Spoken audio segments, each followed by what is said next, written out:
Hola, ¿qué tal? Este es Espacio Diverso, una coproducción entre Justicia TV y el Consejo para Prevenir y Eliminar la Discriminación de la Ciudad de México, el COPRED. Este es un espacio para hablar, discutir, reflexionar sobre temas relacionados con la igualdad y la no discriminación en la Ciudad de México. El día de hoy vamos a hablar sobre el acceso a la justicia en el contexto de la COVID-19. Como otros, el derecho al acceso a la justicia es uno de los más afectados por los impactos diferenciados de la pandemia por COVID-19. Debido al alargamiento de plazos, el cierre de diversas instituciones e instancias y la suspensión de plazos dentro de los procesos en juzgados familiares y penales. Se establecieron algunas medidas para casos especiales o urgentes, pero la selección sobre cuáles son estos casos ha sido bastante problemática. La implementación de vías digitales o virtuales para la celebración de las audiencias puede provocar impactos desproporcionados en algunas personas en condiciones más vulnerables. En general, ha habido mucha preocupación, pero poca información y propuestas. La OEA ha emitido un pronunciamiento haciendo un llamado a garantizar el derecho a todas las personas, en especial a las mujeres, para acceder a los mecanismos de protección. Todo ello es especialmente preocupante en el caso de personas que pertenecen a grupos de atención prioritaria y que históricamente han visto obstaculizado su acceso a la justicia. Y para conversar sobre todo esto, el día de hoy tengo a tres invitadas expertas y buenísimas en el tema que me van a acompañar a platicar cómo estamos, cuáles son los contextos en los que nos encontrábamos antes de la pandemia, pero sobre todo cómo ha estado la cuestión del acceso a la justicia desde hace un año ya. Me acompañan Carla Michelle Salas, abogada feminista y defensora de derechos humanos, Fátima Gamboa, codirectora de X Justicia para las Mujeres, y Janet Castillo, coordinadora de la Clínica Jurídica de Derechos Sexuales y Reproductivos LEDECER. Y bueno, pues vamos a empezar. Carla, ¿cómo ves, cómo se encontraba el acceso a la justicia para las mujeres, que es con quienes más trabajas tú, desde antes de la pandemia y en materia penal, que es tu especialidad? Bueno, pues muchas gracias. Primero, no quiero iniciar sin antes agradecer pues el espacio, compartir contigo, Gera, y por supuesto con Fátima y con Janet. Bueno, creo que todas podemos coincidir en que había una serie de obstáculos antes de la pandemia para que las mujeres, las niñas y cualquier otra población en condiciones de vulnerabilidad pudiera acceder a la justicia. A mí me gustaría señalar tres aspectos principales. La primera, decir que en general el sistema no está pensado en clave de derechos, particularmente cuando lo pensamos en materia penal, que efectivamente es el área en el que más nos desarrollamos. ¿Qué es lo que nos encontramos? Que básicamente los derechos de las víctimas históricamente se han ido incorporando a la legislación, pero han quedado como una especie de pegote. O sea, es decir, no ha habido una reestructuración de todo el aparato gubernamental para garantizar la efectiva participación de las víctimas, especialmente pues aquellas que están en mayores condiciones de vulnerabilidad, por ejemplo, las mujeres y las niñas.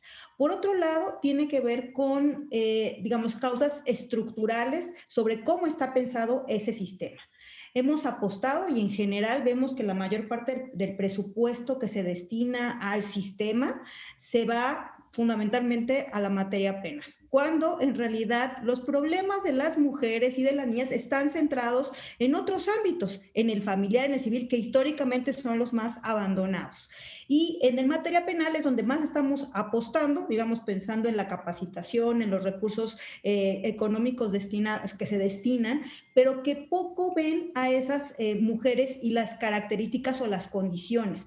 Por ejemplo, bueno, nosotras estamos en la ciudad, pero y podemos tener un mayor acceso, por ejemplo, a las fiscalías o a los tribunales, pero las mujeres que se encuentran en las entidades federativas, pues tienen que todavía que caminar o tomar un transporte público porque no son accesibles, digamos, en el espacio físico, que por supuesto resulta ser fundamental. Y además, bueno, pues no se considera que un gran número de mujeres y niñas en este país pues tienen lo que se considera como movilidad cero, es decir, no tienen en el bolsillo ni siquiera para poder tomar el transporte público que las lleve con la que puedan ir, por ejemplo, a denunciar a una fiscalía o qué decir, acudir a un tribunal.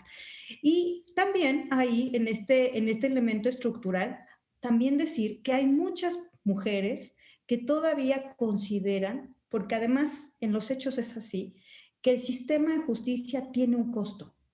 O sea, insistir en el tema de la gratuidad en los servicios resulta fundamental, pero a veces esas cuotas o ese recurso que tienen que destinar, porque las mujeres en realidad piensan que con eso les van a dar mayor agilidad a su caso.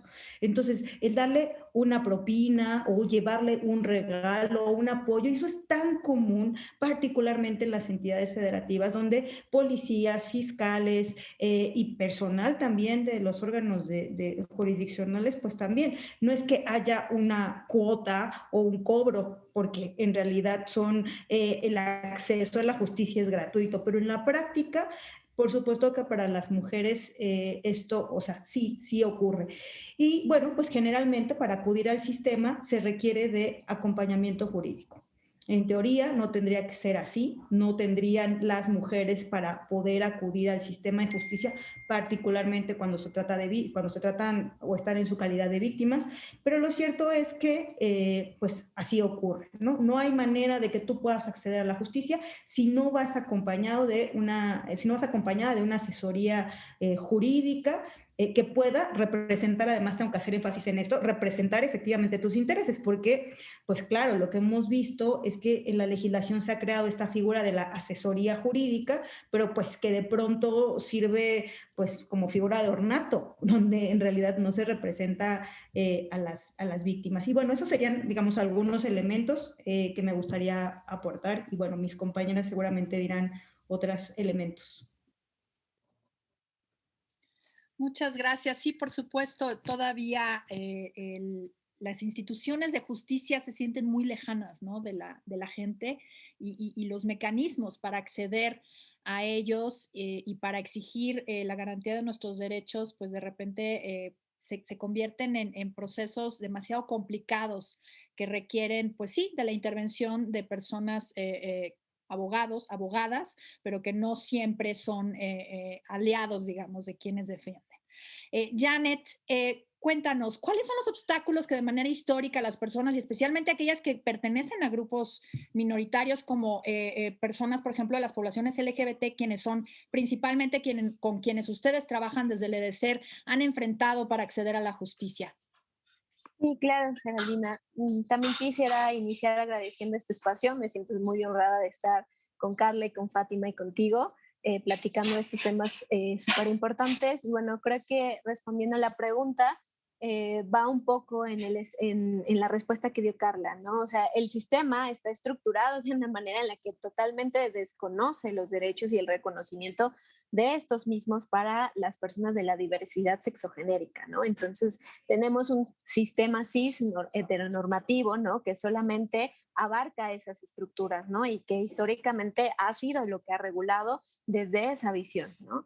Entonces, tenemos un montón o sea, lo que se enfrentan las personas de la diversidad sexual es a un sistema que no reconoce sus propias formas de familia, ¿no? Sus propias vivencias, y entonces uno de los obstáculos es ese, porque creo que en la justicia, en el tema también de amparo, y no solo también en materia familiar, porque son los temas que nosotros llevamos o las materias, ha sido necesario para el tema LGBT, ¿no? O sea, acudir al amparo para hacer accesible tus derechos humanos ha sido fundamental en todo este transcurso de la evolución progresista de los derechos, ¿no? Entonces, creo que justo se enfrentan a esto, ¿no? A esta falta de regulación, ¿no? Que tenemos, por ejemplo, en parejas lesbomaternales, ¿no? ¿Qué pasaba primero? Bueno, que ni siquiera podían reconocer estas uniones. Cuando pasó, ¿qué fue lo que dijeron? Bueno, si tienen hijos, hay que adoptarlos, ¿no? O sea, ¿por qué? Porque no hay un reconocimiento para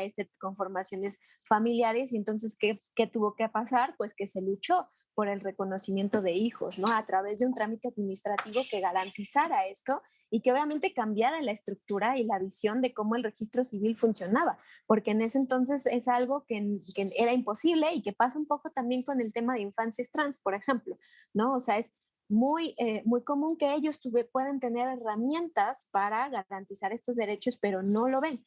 Y cuando se lucha por esto, evidentemente, pues empieza a cambiar esta visión en estas dependencias, de gobierno en los cuales pues es evidente que es necesario garantizar estos derechos, ¿no? Entonces creo que esa es una de las partes a las que se enfrentan, ¿no? Un sistema que no está ni siquiera reconocido sus propias existencias y vivencias. Y la otra que nosotros hemos visto mucho es la presunción de criminalidad, ¿no? Es decir, se presume o la autoridad presume que una persona de la diversidad sexual o de género o una persona LGBT que acude a acceder a sus derechos humanos lo hace en la ilegalidad, ¿no? Lo hace rompiendo la ley. Y entonces, pues no hay, o sea, ¿qué implica esto? Que hay una omisión o una restricción en el acceso a sus derechos. Pensemos en los casos de la Secretaría de Relaciones Exteriores, en la cual una pareja, una familia lesbomaternal acude con su hijo y quiere sacar su pasaporte. ¿Y qué pasa? Bueno, que le exigen que compruebe la maternidad biológica de una de ellas, porque entonces ¿de dónde salió ese hijo? ¿No? Cuando llevan esa acta de nacimiento y que es lo único que se necesita, es decir, para sacar el pasaporte lo único que necesitas, entre otros documentos, pero el más importante es el acta de nacimiento, en donde ya vienen las dos mamás ahí. Entonces, ¿qué hace el servidor público? Pues le dice, no, pues yo presumo que tú estás haciendo uso o estás accediendo a este derecho, tratando de acceder de manera ilegal, demuéstrame que es tu hijo y demuéstramelo con el certificado de nacimiento para saber quién es la madre biológica, ¿no? Porque es un tema bien triste, pero bien real que pasa en todo momento con familias lesbomaternales, ¿no? Les piden este certificado porque forzosamente las autoridades buscan justificar quién es la madre biológica, ¿no? Y este es uno de los casos. También tenemos otros que es parte también de la Secretaría de Relaciones Exteriores, en donde para el reconocimiento de la nacionalidad de un mexicano nacido en el exterior, se pide también este certificado que se compruebe que la mamá mexicana es la mamá gestante. Entonces, ¿qué pasa? Que te niegan la propia nacionalidad de tu hijo solamente porque no hay un reconocimiento de estas formas de conformación familiar y que entonces impacta en que a lo mejor tengan que venir a la Ciudad de México a gastar 1,300 pesos porque es lo que cuesta la inscripción de un acta de nacimiento de una persona nacida en el extranjero, pero obviamente esto no es accesible para todas las personas, no pueden venir a la Ciudad de México o a otro estado, no puedo, o sea, tendrían ahora que pagar dinero cuando tal vez ese trámite no generaría ningún costo más que el del acta de nacimiento y ahora pues implicaría todo ese cúmulo de discriminaciones que impactan evidentemente en el ejercicio de los derechos humanos de esta población. Claro, sí, bueno, pues todo el tema, todavía la justicia se mira, digamos, desde esta perspectiva patriarcal, ¿no? Si bien la Suprema Corte tiene una serie ya de criterios y de precedentes muy importantes, pues todavía no han logrado, digamos, permear en la justicia cotidiana, como se le ha dicho, ¿no? Y justamente, bueno, a mí me interesa mucho, Fátima, que nos platiques desde X el seguimiento que se les da, sobre todo desde el tema de la transparencia, que a mí me parece que ese punto que ustedes manejan y esa perspectiva es fundamental justamente para entender cómo está operando la justicia. Platícanos un poco de eso. Gracias, Geraldina, y gracias por la invitación. Y también agradezco compartir este espacio con Carla y con Janet. Sí, mira, creo que todas estamos de acuerdo que en México estamos ante una crisis en la justicia. Nosotros siempre decimos, y suena triste, pero me parece que así es, que no hay justicia para nadie, pero mucho menos para las mujeres, pero mucho menos para los pueblos indígenas, mucho menos para la comunidad LGBT o toda aquella persona que no tiene dinero o los recursos para poder, digamos, de alguna forma acceder a la justicia. Entonces, es importante recordar un poco el contexto, ¿no? México es el número 1 en impunidad. Menos del 1% de los casos de violencia contra las mujeres llegan a una sentencia y faltaría ver en qué sentido, digamos, sale esta sentencia. Hay una percepción de desconfianza generalizada que aumenta cuando se trata de mujeres frente a las instituciones de impartición de justicia. Vemos una fiscalía y un derecho penal que, como bien dice Carla, no tiene ni la estructura, ni las capacidades técnicas, recursos financieros, humanos, para poder realmente garantizar desde ahí los derechos de las mujeres, pero también ahí, como feministas, es importante que hagamos la reflexión si realmente el derecho penal y las fiscalías han logrado, digamos, garantizar estos derechos y si la vía penal es la vía, ¿no? Para la garantía. Por otra parte, como tú bien dices, tenemos a un sistema judicial que está lejano a la ciudadanía. La ciudadanía, las mujeres, todos los grupos no acceden al Poder Judicial porque, como dice Carla, primero tienes que pagar a un abogado, a un intermediario legal para poder acceder a los jueces, a las juezas, a los casos de derecho civil, familiar, mercantil, etcétera. Por otra parte, la gente no conoce qué es el Poder Judicial, no conoce cuáles son las funciones principales del Poder Judicial.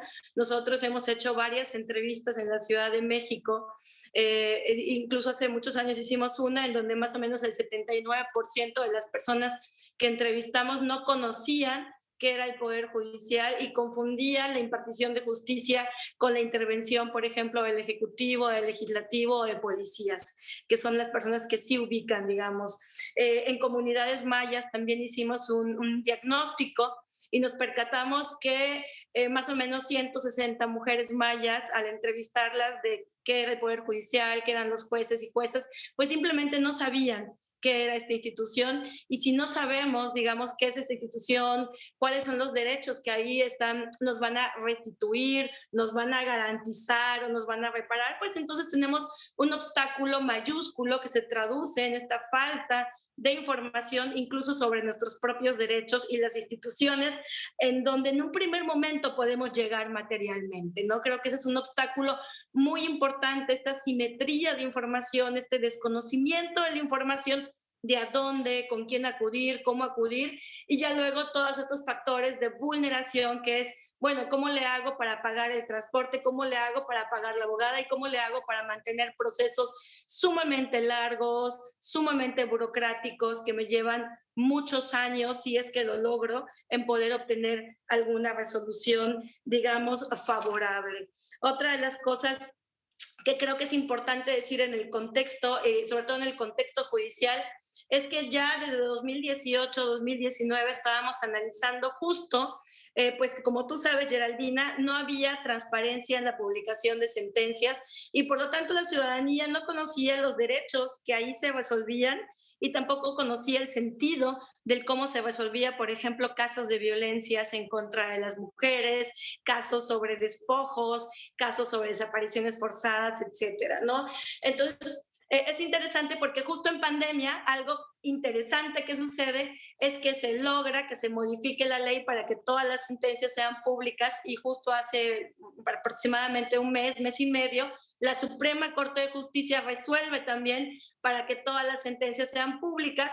El tiempo ya transcurrió, ya se le gastó, como decimos en Yucatán, el tiempo a los legisladores locales para que modifiquen sus leyes y sin embargo el diagnóstico que acaba de dar el INAI es que únicamente 11 estados han modificado sus leyes para que las sentencias sean públicas. ¿Y qué implicaciones tiene esto, no? Desde X, en el informe No es Justicia, analizamos más de 120 sentencias de jueces y juezas de varios estados del país y básicamente lo que vimos era que en el 69% de los casos los jueces, a pesar de advertir violencia, no dictaban, por ejemplo, órdenes de protección.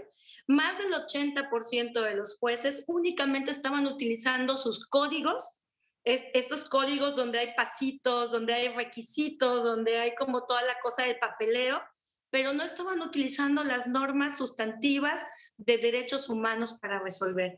Y también otro dato interesante es que más del 86% de los jueces y juezas no estaban reparando el daño.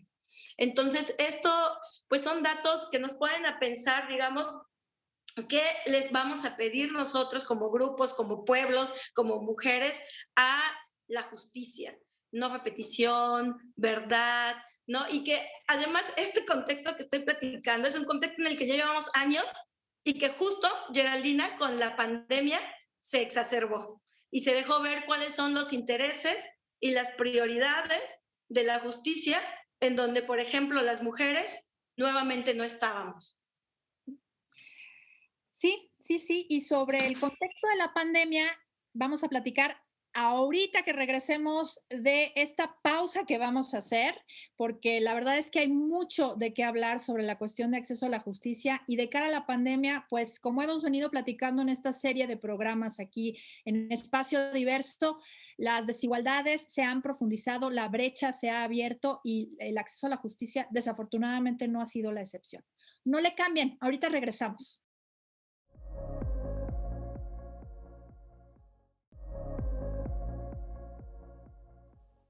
Estamos de vuelta aquí en Espacio Diverso y estamos hablando sobre el acceso a la justicia y la COVID-19.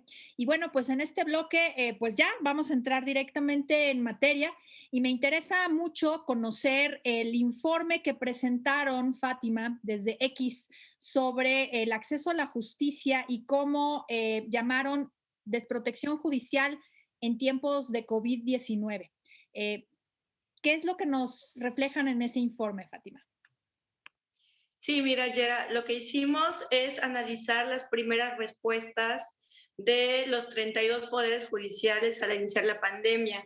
Lo que nos interesaba saber era si los poderes judiciales habían implementado y diseñado la suspensión de sus labores o las actividades estratégicas con perspectiva de género. Para ello analizamos los diferentes mecanismos de protección con los que cuentan las y los jueces para proteger a las mujeres o víctimas de violencia.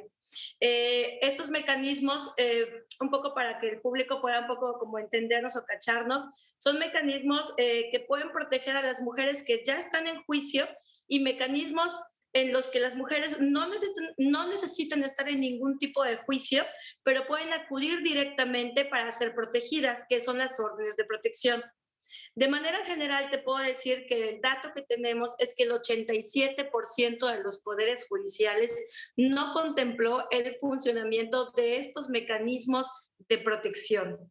En menor medida, el sistema penal respondía, digamos, a la protección de las mujeres, pues era en donde menos tribunales se había contemplado este mecanismo de protección dirigido a mujeres. Esto por una parte, pero también luego volvíamos a ver a las cárceles y a las mujeres que estaban en las cárceles, que además por el hacinamiento, también era importante poderlas despresurizar para poder evitar contagios. Pero además también tú sabes que vino la ley de amnistía, que en reconocimiento a todas las injusticias y digamos las faltas procesales o los motivos de pobreza, exclusión que hacen delinquir a la gente y por los cuales están ahí, se crea esta ley y se crea un mecanismo que es una comisión de amnistía para que la gente salga, digamos, de la cárcel. Y sin embargo, lo que tenemos ahorita, más de 10 años, de 10 meses, perdón, de tener la amnistía, es que ninguna persona ha salido por este mecanismo. Entonces, la amnistía, a pesar de que se creó para despresurizar las cárceles, de alguna forma, en contexto de pandemia, hasta ahorita no hay ninguna sola persona que haya salido por este mecanismo. Al mismo tiempo, generamos otro informe que se llama Derechos Aplazables y analizamos cómo los jueces de ejecución consideraron o no las cuestiones de salud, de emergencia o libertades anticipadas para que las mujeres que también estuvieran en las cárceles pudieran salir o pudieran acudir al médico para poder atenderse o atender cualquier otro problema. Y lo que vimos era que solamente 8 de 32 poderes judiciales previeron atender los asuntos relacionados con las condiciones carcelarias. Y ya por último, también hicimos un análisis de cómo estaban funcionando los centros de justicia para las mujeres. Estos centros de justicia que son la política pública que de manera integral debería de estar atendiendo a las mujeres y básicamente lo que vimos fue que la mayoría de los centros de justicia cerraron sus puertas y únicamente estaban atendiendo casos de emergencia.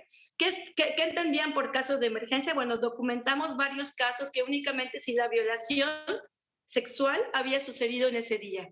Únicamente estaban atendiendo a mujeres que acudían acompañadas por organizaciones civiles o mujeres cuya vida estaba en riesgo. Es decir, la política que debió de haber protegido, trabajado, implementado horarios de 24 horas, que si algunas lo hicieron, al contrario, amplió sus márgenes de tolerancia a la violencia y únicamente comenzó a atender casos específicos en donde la vida y la integridad de las mujeres estaba comprometida. Claro, y además han habido inclusive, bueno, informes y pronunciamientos de varias instancias de ONU Mujeres, la propia Comisión Interamericana de Derechos Humanos, me parece que fue, o dentro del ámbito regional, quienes se han pronunciado con enorme preocupación con el tema de la violencia doméstica, principalmente hacia las mujeres, pero pues también hacia los niños y niñas y adolescentes dentro de los contextos del confinamiento, ¿no? Y esto pues evidentemente es muy preocupante. Carla, ¿cómo se ha estado manejando esta cuestión? Ahorita en el corte me platicabas que en algunos estados en el norte se han implementado audiencias virtuales, no así en la Ciudad de México. En fin, ¿cuál es el contexto en el que se ha desenvuelto el acceso a la justicia de cara a la pandemia? Bueno, ya veníamos, digamos, coincidimos todas en nuestro diagnóstico que nos enfrentamos de manera cotidiana, con o sin pandemia, a un sistema que es sexista, racista, clasista, homofóbico, transfóbico, etcétera, y largos etcéteras, pero que a raíz de la pandemia, a raíz del confinamiento particularmente, la situación se ha visto agravada.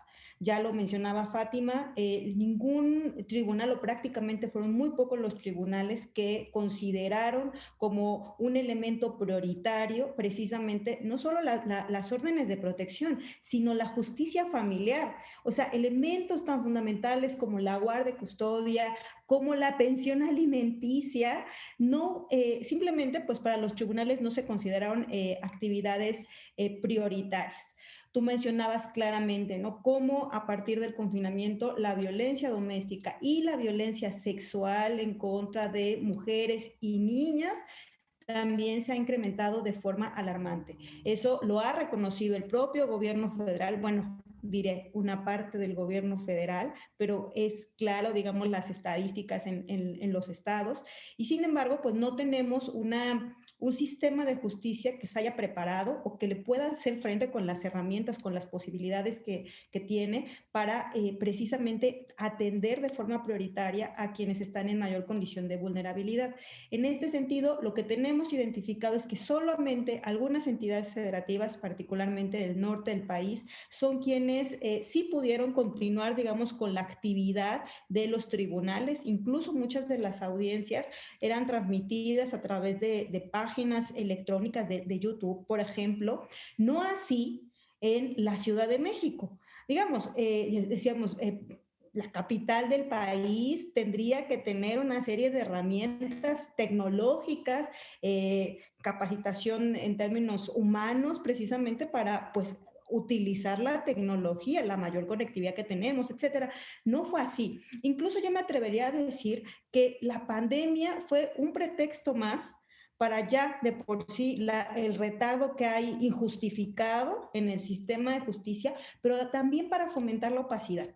A diferencia de los estados del norte, donde el principio de publicidad se trató de mantener a través de las audiencias que serán transmitidas en páginas de YouTube, aquí en la Ciudad de México fue el mejor pretexto para decir, ah, bueno, por pandemia no pueden entrar y no pueden estar en las audiencias. Las audiencias van a llevar de manera cerrada. Entonces, claro, eso evidentemente se presta a un montón de arbitrariedades por parte de las juzgadoras y los juzgadores.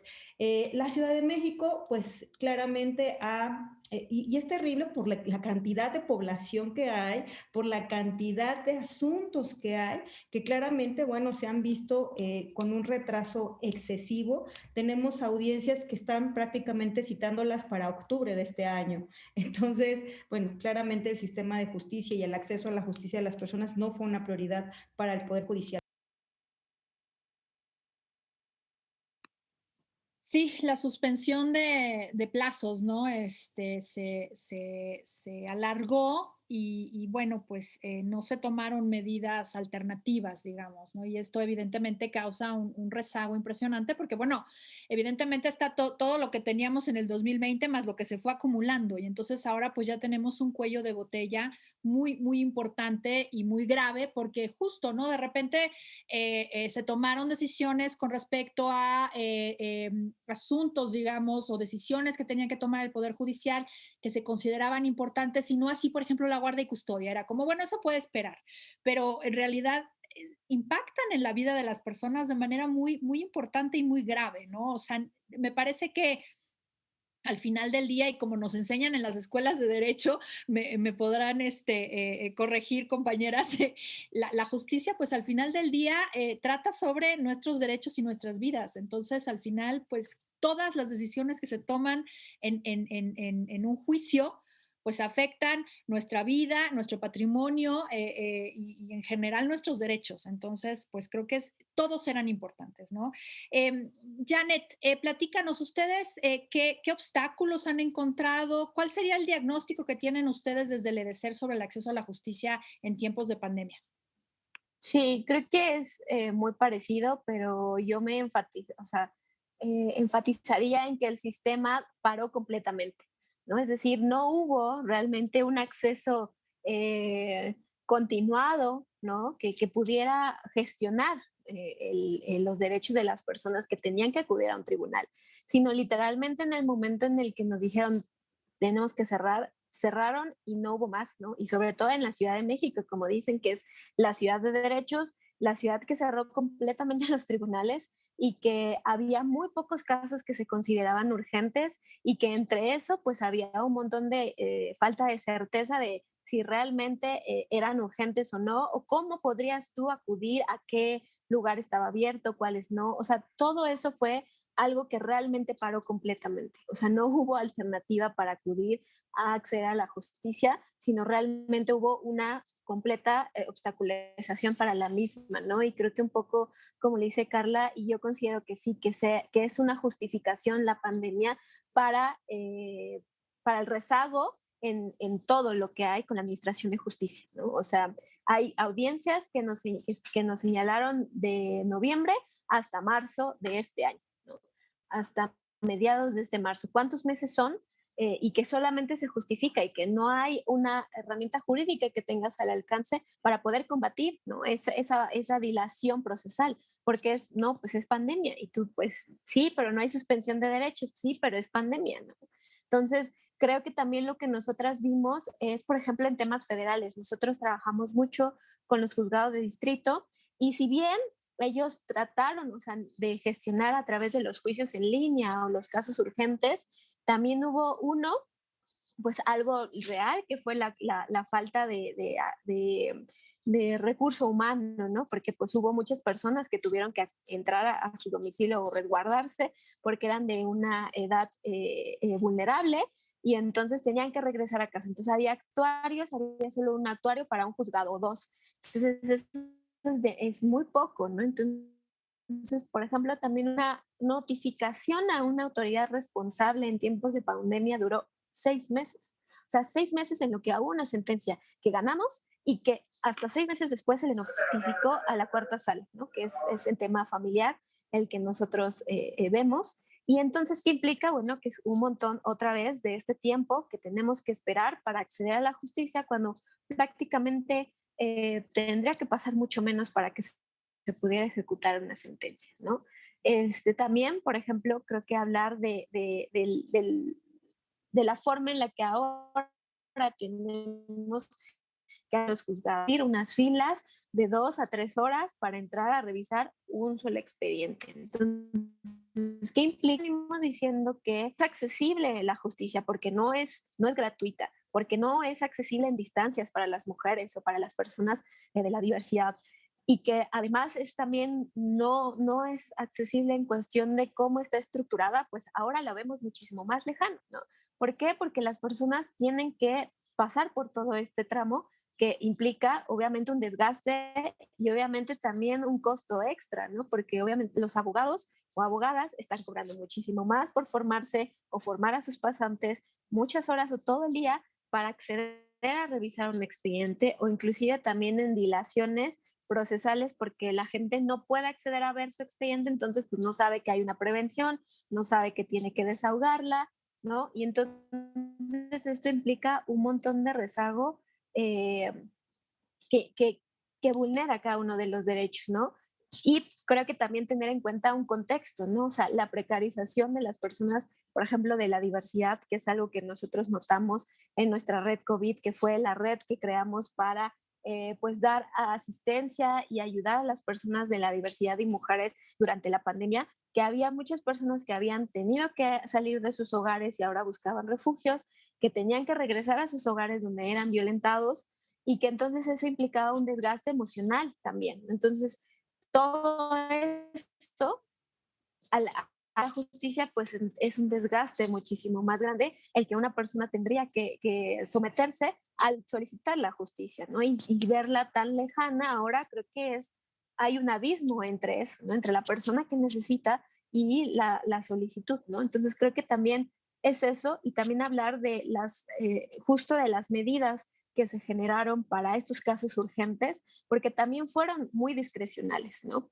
Pensemos que en las medidas que señaló los juzgados de distrito o el Consejo de la Judicatura, es unas medidas en donde decía, sí, el interés superior del menor va a prevalecer, ¿no?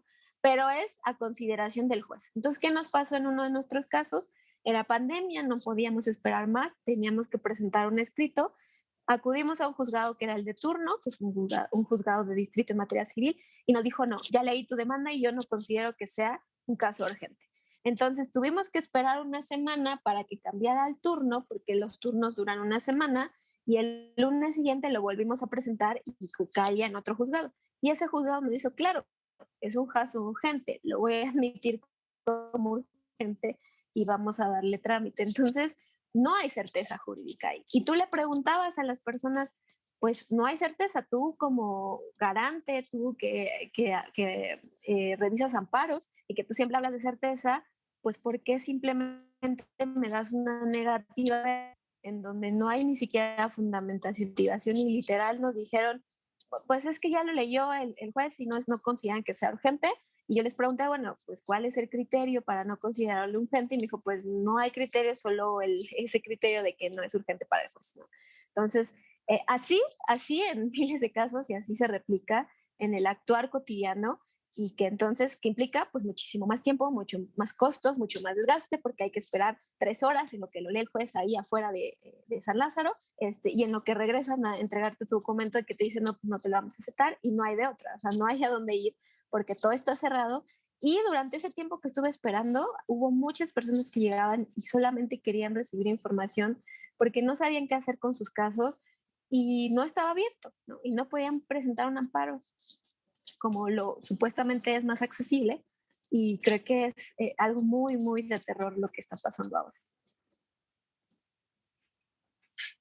De repente el Poder Judicial, bueno, pues me parece, el poder, digamos, más tradicionalista en sus labores cotidianas y pues claro, con la pandemia de repente, pues no se había modernizado, por así decirlo, ni en sus procesos, ni en su forma de resolver, ni en la digitalización, por ejemplo, de expedientes.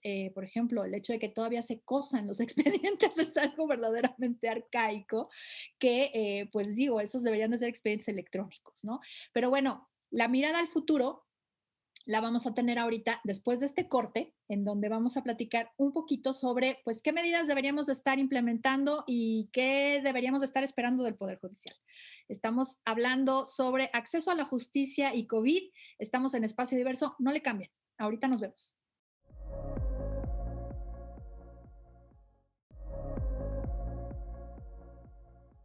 Pues estamos de vuelta en Espacio Diverso y estamos hablando sobre acceso a la justicia y COVID-19. Y pues en este tercer y último bloque, me gustaría que platicáramos sobre qué otros temas o obstáculos en torno al acceso a la justicia nos hace falta visibilizar, analizar o atender. Estamos viendo que la COVID, pues lo que ha hecho es justo esto, ¿no? Visibilizar esos contextos. bueno, pues obstaculizaban el acceso a la justicia porque la justicia todavía venía muy lenta, digamos, en términos de modernizarse. Apenas nos platicaba Fátima sobre el tema de la transparencia de las sentencias, que eso tendría que haber sucedido hace muchos años y apenas estamos, bueno, pues avanzando en estos términos, audiencias virtuales que, bueno, pues deberían de también poderse dar, no solamente de cara a la pandemia, sino en casos de grupos en situación de vulnerabilidad, en casos de que las personas no se puedan trasladar por alguna u otra razón, en fin, me parece que tenemos que avanzar en la modernización de la justicia y no solamente de cara a la futurización, digamos, a una cuestión aquí utópica de una justicia moderna, sino para acercarla a las personas, porque pues también otro balance que estamos haciendo es que justamente todavía la justicia se antoja como muy lejana a las personas y pues necesitamos facilitar que las personas podamos exigir la garantía de nuestros derechos a través de mecanismos accesibles, de mecanismos fáciles y de mecanismos que no requieran de un especialista o una especialista intermediaria que muchas veces pues bueno, se convierte en una carga, digamos, para las personas. Janet, para concluir con este espacio, me gustaría una reflexión de tu parte desde el EDESER. Ustedes, bueno, pues, ¿qué acciones y medidas creen que tendríamos que estar pensando a corto y mediano plazo? Y esto, qué otros temas o obstáculos en torno al acceso a la justicia tendríamos que estar visibilizando? Sí, creo que es muy importante y es algo que siempre promovemos desde el EDESER. El acceso a la justicia no siempre tiene que hacer a través de tribunales, ¿no? Es decir, desjudicializar el acceso a derechos humanos es fundamental. ¿Por qué? Porque no es accesible, ¿no? O sea, como lo decía en el primer bloque, para los derechos de la comunidad LGBT ha sido fundamental el juicio de amparo, pero no es necesario acudir al juicio de amparo forzosamente para garantizar tus derechos y que es una práctica errónea que es muy común, por ejemplo, en los registros civiles, porque es algo que nosotros trabajamos diariamente con el registro civil y creo que por eso siempre tengo tantos casos de ahí.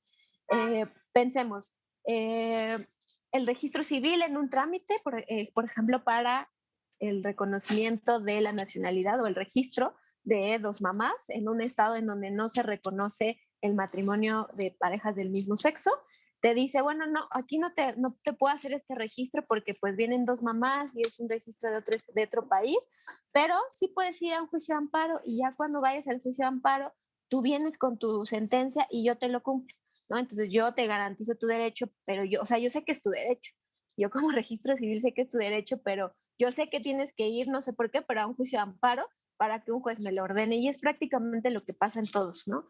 O en todas otras dependencias, ¿no? Que te dicen, bueno, yo hago eso hasta que un juez me lo diga, aunque sepan, o sea, que hay precedentes anteriores en donde hay un mismo caso en donde se garantiza este derecho. ¿Y qué pasa? Bueno, que no se garantiza, ¿no? Que justo eso se obstaculiza y se hace normal mandar a una persona para un solo trámite a un juicio, que obviamente implica tiempo, costos y un montón de desgaste que no tendrá que suceder, ¿no? Y la otra es que no hacen ejercicio de todas estas reformas de derechos humanos que ya ha venido, que esto implica garantizar a través del control de la convencionalidad y que es posible hacerlo por las autoridades y que inclusive eso es una obligación, ¿no?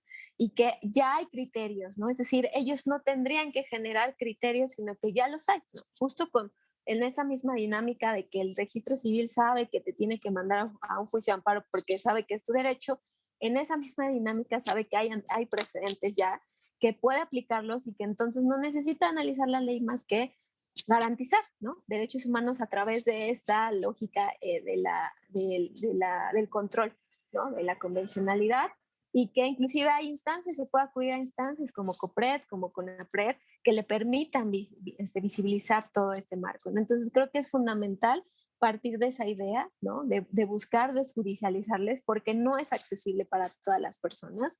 Y creo que otro de los puntos es de la digitalización, que es fundamental y que parte un poco del trabajo que ya nos platicó Fátima, pero también ser conscientes que primero hay que hacer accesible esa digitalización para las personas, porque ahora con este tema de la firma electrónica que pareciera que es muy fácil, ¿no? Que en tweets salen el Consejo de la Judicatura diciendo, claro, tú puedes presentar un juicio en línea y es lo más fácil y entonces estamos siendo progresistas, pero ¿qué implica una firma electrónica? Bueno, tener un celular que pueda descargar una aplicación, saber cómo descargar esa aplicación, saber cómo usar, tener un INE actualizado, porque si no tienes INE con ninguna otra aplicación puedes.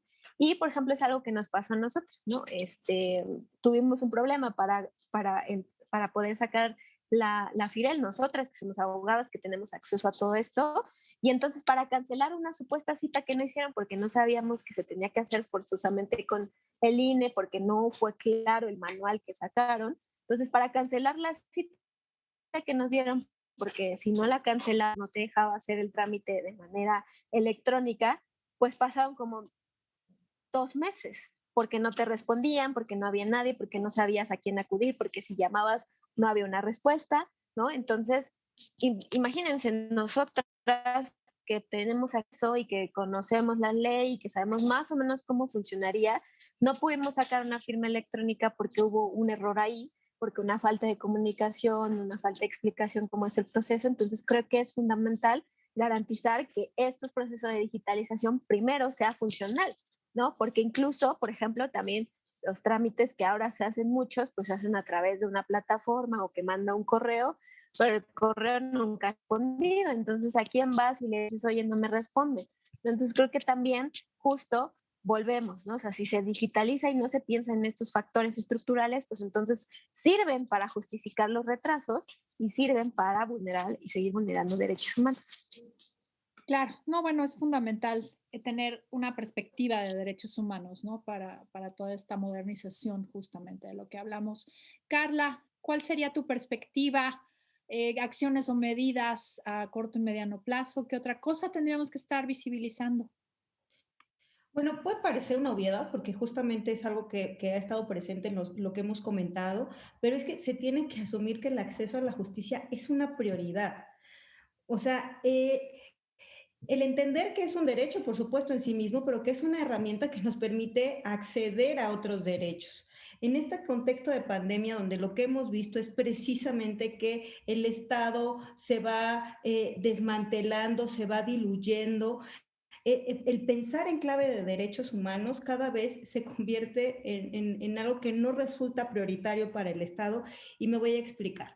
A partir de, digamos, claro, teníamos un problema en términos estructurales en el acceso a la salud, no había hospitales suficientes, hubo que invertir una cantidad de recursos importantes para hacerle frente a la pandemia y eso llevó precisamente a realizar recortes en diferentes instituciones que fundamentalmente trabajan en clave de derechos humanos. En aras de la austeridad republicana, eso ha conllevado a que los derechos de las personas, particularmente de poblaciones en mayores condiciones de vulnerabilidad, prácticamente sean supeditados para garantizarle la salud a todas las personas. Y eso en realidad quiero plantearlo como una preocupación. Coincido con lo que menciona Janet, es fundamental no solamente pensar en el acceso a la justicia acudiendo a los tribunales, tenemos otros mecanismos como COPRED, CONAPRED, las comisiones nacionales, las locales. Sin embargo, también estas comisiones, el propio CONAPRED, COPRED, o sea, se han visto muy limitados en el ejercicio de sus funciones en el marco de la pandemia. En el caso de la Comisión de Derechos Humanos de la Ciudad de México, que es una de las instituciones más sólidas en el país, era imposible presentar quejas tampoco. Entonces, lo más que nos decían es, ¿por qué no acuden a un juicio de amparo? O sea, sí, pero también tengo que tener la posibilidad de presentar una queja, porque además puede tener una respuesta, digamos, más inmediata. Sin embargo, eso no ocurrió. Creo que tenemos que pensar, digamos, sí en la modernización y por supuesto en la formación, continuar con esta formación y la transparencia en términos de los tribunales, pero creo que una vez que termine esta pandemia, sí tendremos que sentarnos a hacer una reflexión profunda, porque ya de por sí los derechos humanos de las mujeres, los derechos de la población LGTBIQ, siempre son derechos humanos en disputa, que están dependiendo siempre de las agendas de los políticos o de los partidos políticos en turno. Creo que a partir precisamente de la pandemia y sobre pretexto de la pandemia, muchas de las conquistas o muchos de esos derechos que habíamos logrado, instituciones que habíamos logrado desde los diferentes espacios, pues van a verse gravemente afectados y tendremos que justamente en este momento, pues sí hacer una exigencia por el no desmantelamiento del Estado, porque el Estado siga presente para garantizar esos derechos y fundamentalmente el derecho como al acceso a la justicia, visto también como una herramienta para acceder a otros derechos. Claro, fundamental que todas las instancias que protegemos derechos humanos, no solamente por vías jurisdiccionales, sino también por las vías no jurisdiccionales, podamos dar la atención debida a las personas que así lo requieran, ¿no? Fátima, tu turno, por favor. Pues mira, Yera, yo creo que toda crisis destapa de alguna forma las problemáticas porque las exacerba y al mismo tiempo también plantea oportunidades. No siempre, pero a veces sí. En este caso yo quisiera hablar justo como de las oportunidades que se destaparon con la pandemia. Me parece que un punto importante es que por primera vez después de 14 años de existencia del mecanismo de órdenes de protección que está en la ley de acceso, se volteó a ver, tanto por legisladoras como por los poderes judiciales.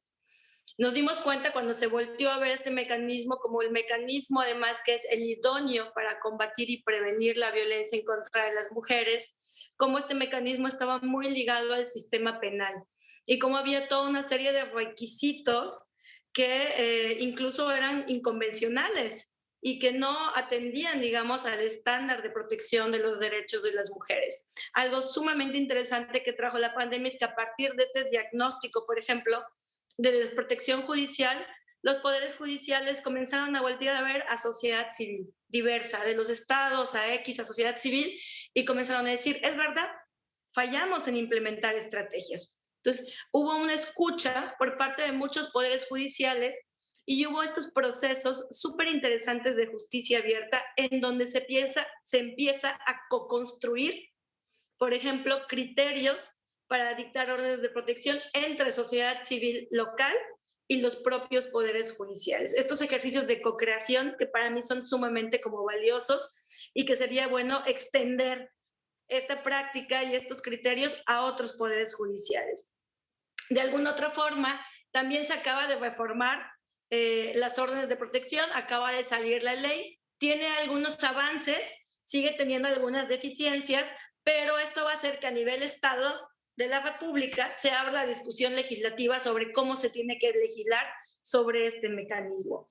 La utilización de las tecnologías de la información también es algo que se está planteando dentro del Poder Judicial y las fiscalías, y se está hablando de esta justicia digital o de esta nueva era de la justicia.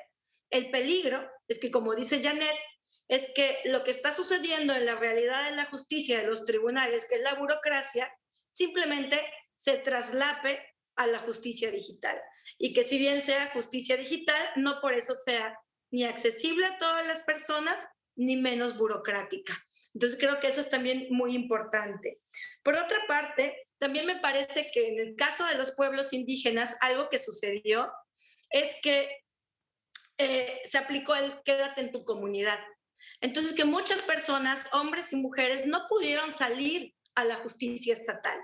Aparte de porque había un encierro en la propia comunidad y sabemos que además la justicia estatal no funcionaba. Entonces, eso de alguna forma visibiliza también la importancia de que las propias comunidades y los pueblos indígenas tengan y fortalezcan esa su justicia propia, la que está cerca, la que no les cuesta, la que está en su idioma, en donde no se tienen que trasladar. Entonces, creo que eso también es un punto que por lo menos desde los pueblos indígenas se abre y decir, nos quitan la justicia estatal, nos quitan la movilidad, y entonces ¿con qué nos quedamos? Si tuviéramos la justicia estatal, la justicia comunitaria, tuviéramos esta oportunidad de resolver nuestros propios conflictos con nuestro propio sistema normativo. Entonces creo que también esa es una discusión que tenemos que tener, que ya se está teniendo dentro de los pueblos indígenas. Creo que ahí le dejaría. Sí.